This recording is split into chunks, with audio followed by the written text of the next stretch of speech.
Hey everyone, Shane here with etrailer.com. Today I have a 2021 GMC Sierra 1500. I'm going to walk through how to install the B&W Underbed Gooseneck Hitch. This hitch is going to allow you to do a few different things. One is the obvious, you can pull a gooseneck with it. But what if you pull a gooseneck through the week and you decide you want to buy a fifth wheel camper or something?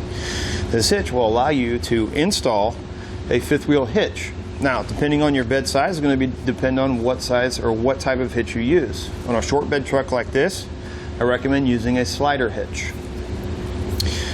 Our ball is going to be 2 5/16. It's going to have a 30,000 pound gross towing capacity, 7,500 pound vertical load limit. That's going to be straight up and down on the ball. You'll notice that the edges are not squared, and that's so that when the ball is inserted inside the hole, it allows any debris to fall down in there. I will recommend, with this ball in place, if you're going to leave it in, make sure you lubricate it so it doesn't get stuck down in there. Another nice thing about it is on the bottom it's going to have a handle. This ball can be stored in the inside the hitch, so when we're not using it, simply drop it down in place, lock your pin in, and it gives you total bed access. You'll also notice that it's going to have holes all the way around it, so it doesn't really matter how you install the hitch, you'll always be able to get the pin in place. Come over to our safety chain loops. Safety chain loops are going to be spring loaded. You can see they're in the lower portion of the corrugation, so that when we're not using it, the springs will keep them down tight. That way, again, we have total bed access. We can load plywood,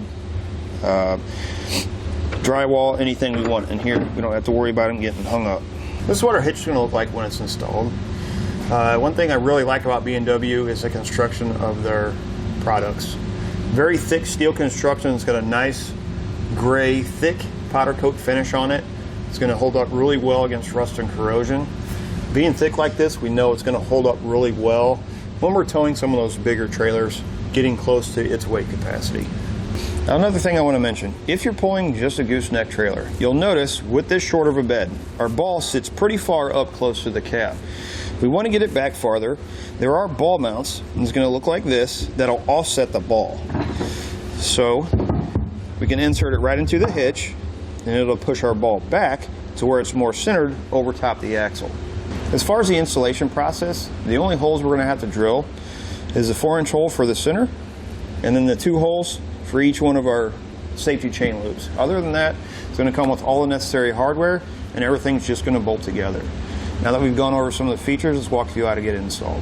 To start our installation, we're going to go ahead and remove our spare tire, and then we're going to remove our spare tire heat shield. We're going to use a 1/2-inch socket. We're going to have 6 bolts that are going right across the back side here.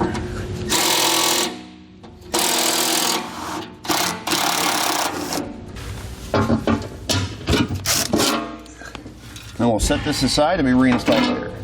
Next, we need to cut out our heat shield.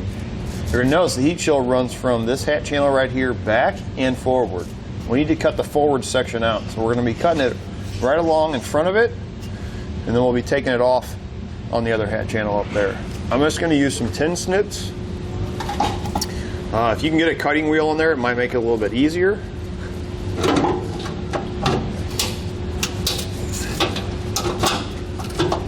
And then right up here, right behind our forward heat hat channel, we're going to cut our heat shield off there and remove that center section. We're going to do it the same way we did the back.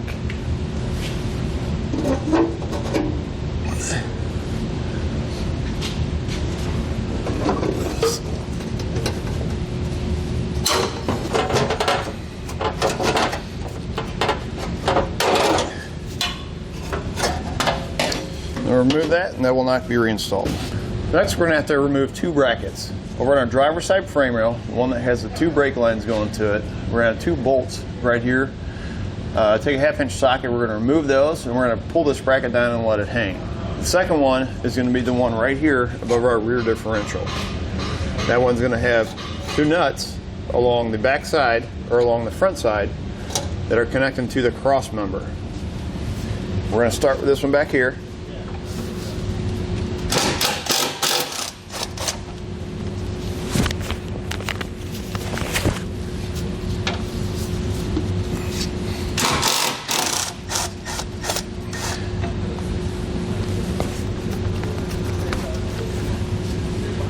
I'll let that hang loose so it doesn't interfere with our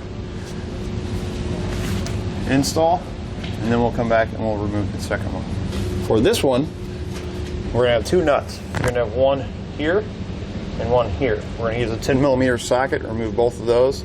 We're gonna slide this off and let it hang.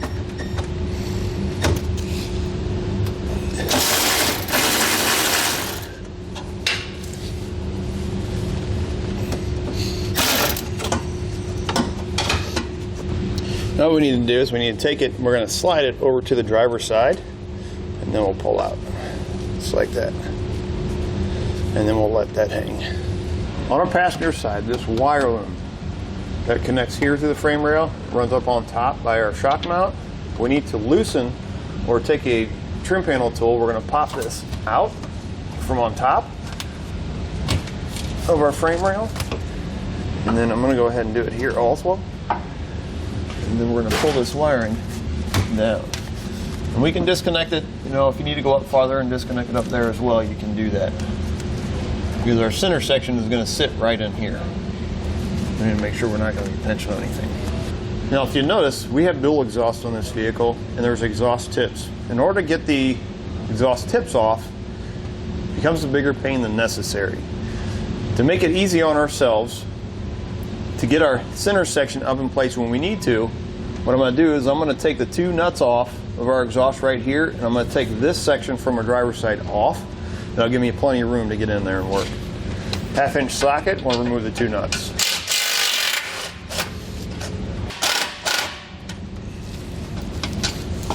$15mm socket, we're going to remove the bolt that's holding our rear bracket in place for our exhaust.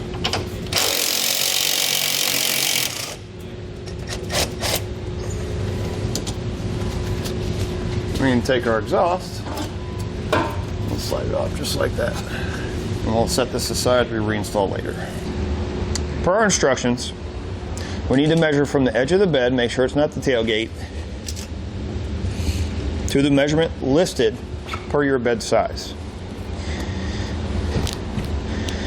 If you have a drop-in bed liner, you need to make sure you remove it first. Spray-in bed liner, where our measurement is, per the instructions, we need to add about 1/8 inch for the thickness of the bed liner. So on this center rib,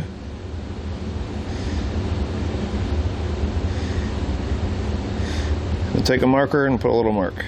Then we'll go in between our wheel wells and then split the difference. And that's where our mark needs to be.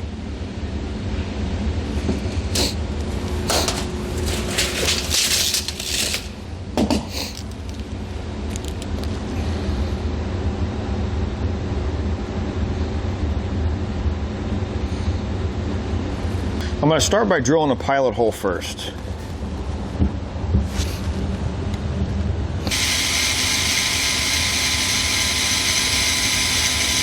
So what I like to do is, once again with a pilot hole drill, take a piece of plywood. You can use the hole saw bit to put a hole in it, and this will help keep the bit from moving around too much. Also, once the bit starts catching different levels of the corrugation, it's going to start kicking the drill around. I also recommend taking the end of the drill, whether you're left-handed or right-handed, and kind of resting your hand up against the back of your leg so that you don't hurt your wrist.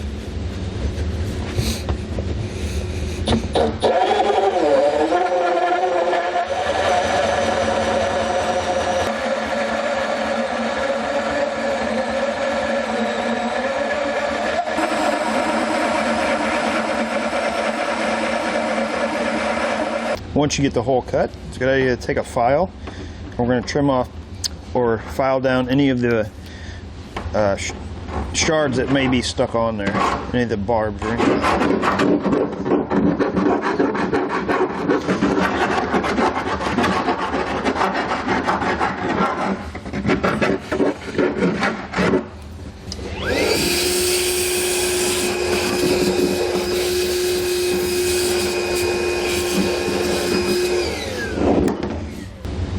Once you clean up all your shavings, we're going to take some spray paint and we're going to spray the bare metal to help reduce any risk of rust or corrosion later on.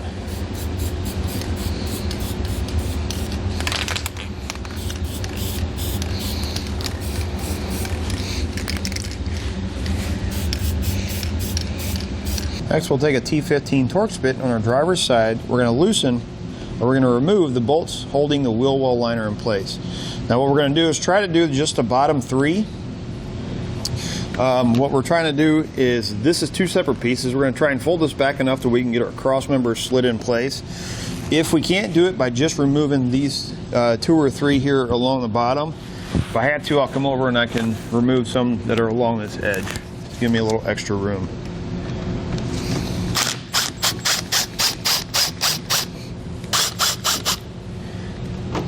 With our wheel well liner folded up, we now have room that we can slide our cross members into place. What I do suggest, you might have a little bit of trouble with the wheel here. If you're doing it on jack stands, maybe let the axle drop enough to where it gives you plenty of room over top the tire. We're going to start by installing our front cross member. It's going to be in a piece of angle iron or steel. One side's going to have holes in it. We want the holes to face the back, this to be at the top towards the front. So what we're going to do is we're going to slide it in like this, and then we're going to rotate it up. We're going to go in front of our hat channel.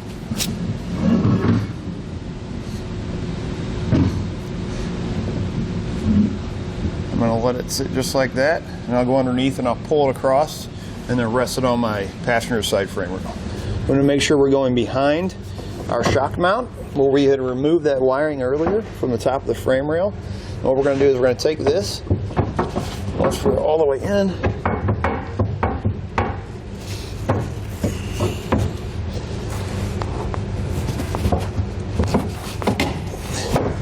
we're going to rotate it up like that. We're going to slide our passenger side all the way up against our shock mount, driver's side. We're going to go up as far as we can get. We're going to take our 1/2 inch hex head bolt, the second hole over from the driver's side on our front bracket. We're going to take this bolt, we're going to slide it through the hole.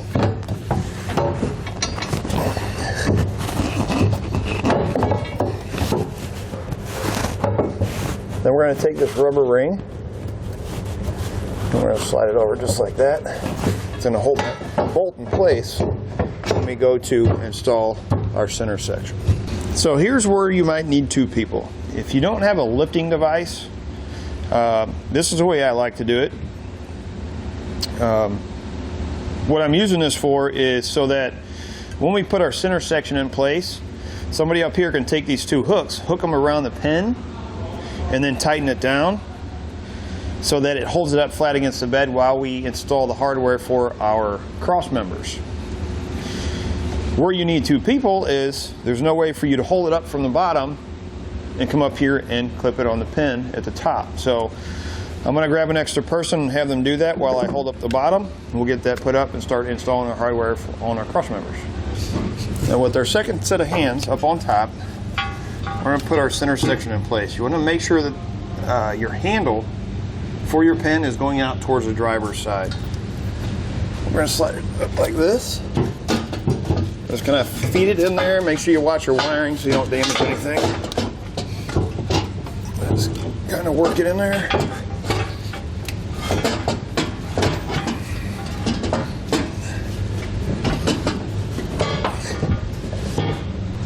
With our center section in place, or held in place, I'm going to go ahead and put in a couple of bolts here just to hold it up. And on the inside, we want to make sure our threads are facing towards the back.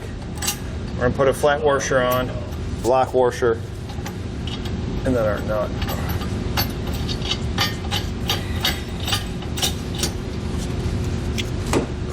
Get one more nut here.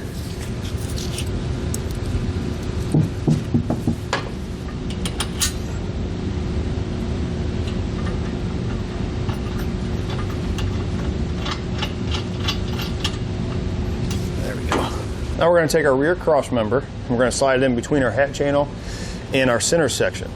You notice the holes are more to one side than the other. You want to make sure they're towards the top.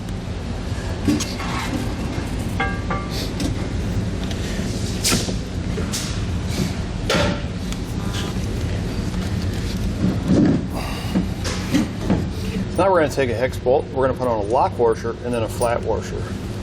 We're going to line up the hole from the center section into our cross member, and we're going to thread them into place.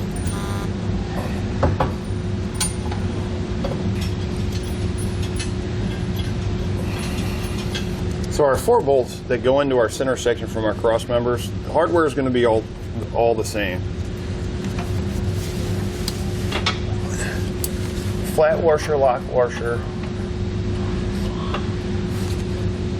and then a nut.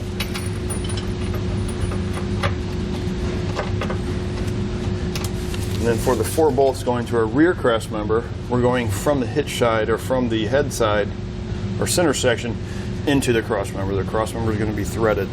So you'll use a hex bolt, lock washer, flat washer, and thread it into the rear cross member. Next, we need to locate this oval hole, and it goes outside or inside to outside. So the same hole is on the outside of the frame rail. You're going to take your pull wire, the open end, we're going to pass it through that hole to the outside towards the tire. Your spring end is going to be on the inside. We're going to put on one of these plates. And you're going to put on a carriage bolt. We're going to thread the carriage bolt onto the spring end of our pull wire. We're going to take this plate, pass it in the hole first.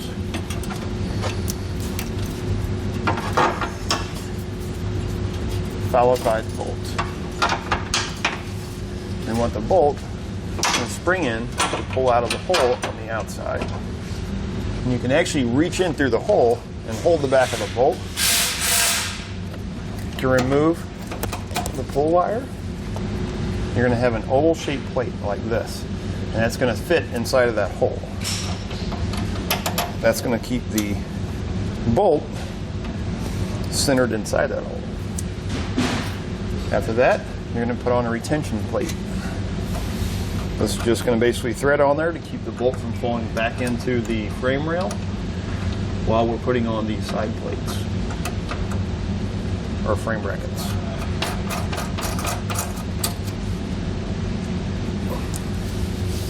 We're going to repeat that same thing on the other side. Next, we're going to have a U-bolt. On our driver's side, we need to kind of pull those brake lines out. You notice this welded seam right here where our frame is welded together? It kind of gives you an idea of where it needs to sit. We're going to go in between the frame and our brake lines, and we're just going to set it in place just like that. Our frame bracket, we're going to get our U-bolt ran through it, and then our bolt that we just previously installed through the oblong hole.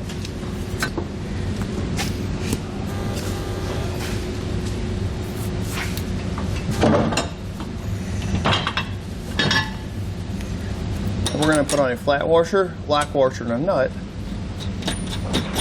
on each of the bolts coming out.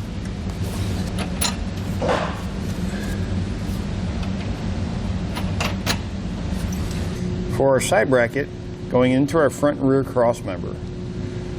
Going into the rear cross member, we're going to be going from the front of the vehicle towards the back. We're going to put on a lock washer onto a hex nut, and we're going to thread it into the rear cross member. For the front one, we're going to use a hex bolt. We're going to go through the bracket,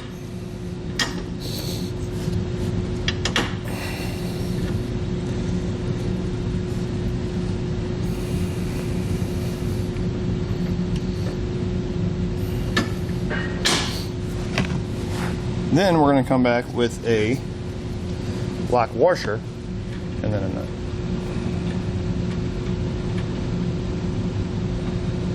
Then we're going to repeat that same thing on the other side of the vehicle.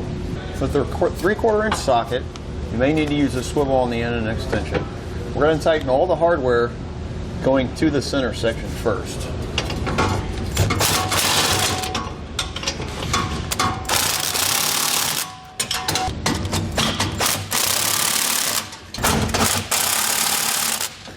Next thing we need to do before we tighten the rest of our hardware, we need to make sure we're square.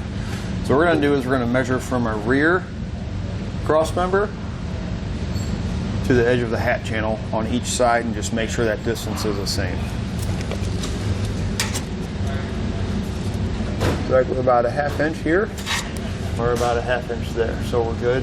Once you're done measuring the distance between your cross member and your hat channel, and you got the same distance, you know your hitch is square, then we're going to come back and we're going to torque the bolts going from our cross member into our center section. We're going to torque all of our hardware to the specifications listed in the instructions. Next, we'll come to our side bracket hardware. We're going to tighten and torque our 2 bolts going to our cross members first. Then we're going to tighten and torque the bolt that we pass through the frame rail. And then we'll tighten and torque the U-bolt hardware. We're going to do that same sequence on both sides of the vehicle. For the hardware that's going from your frame brackets into your cross members, maybe easier if you use a crow's foot, because it's kind of tight space to get just a socket in there.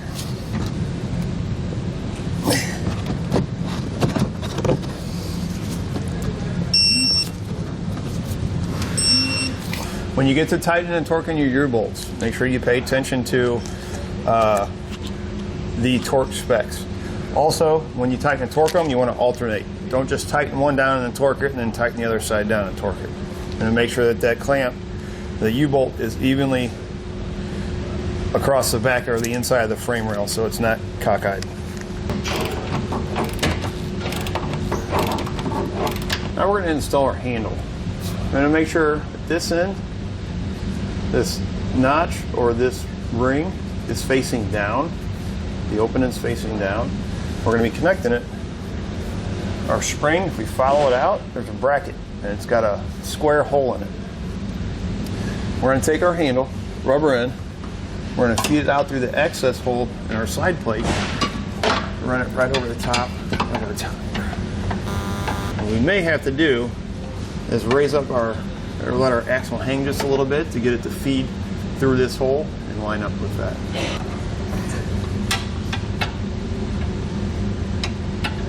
We're going to go on the front side of that plate. You have a small bolt like this with a square collar on it. We're going to feed it through from the back side. And we're going to put on the flange nut on the inside. Once we get the nut on, we'll take a ½ inch wrench or socket and we'll tighten it in place.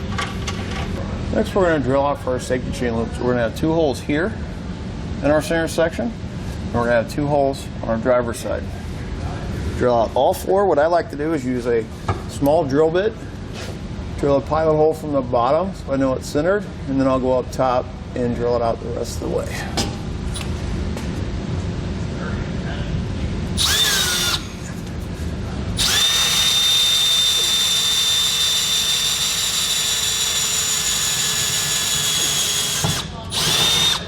And I like to use a step bit. You can just go up to the ½ inch size that they request or that they say.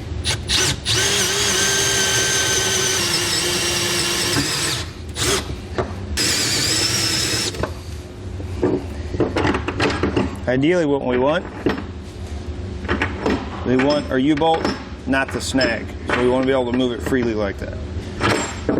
Once we get one side done, do the same thing over here.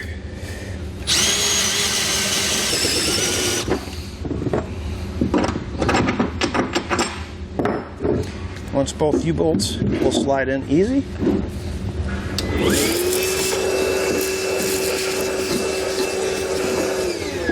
Clean up your shavings. We're going to spray it down with some paint like we did our center hole.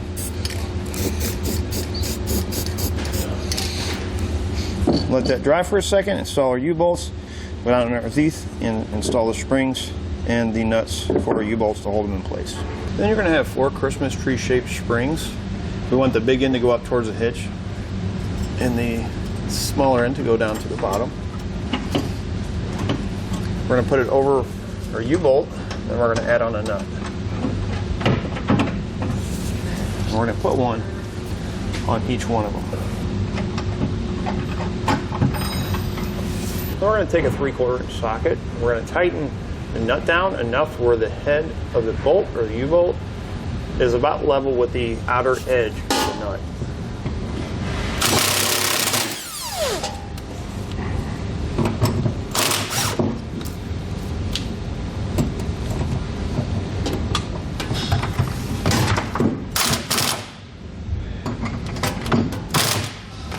Next, we can go ahead and reinstall our wheel well liners, and then we need to cut out for our handle.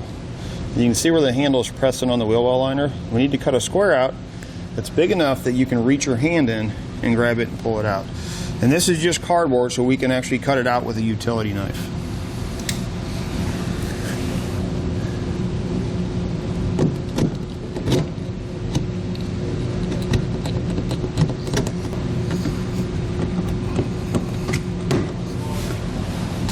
Once you have your springs installed, you have everything tightened down, you can go ahead and reinstall anything that you removed before you started the installation, and then you're ready to go. It's going to do it for look at and installation on the B&W Underbed Gooseneck Hitch on the 2021 GMC Sierra 1500.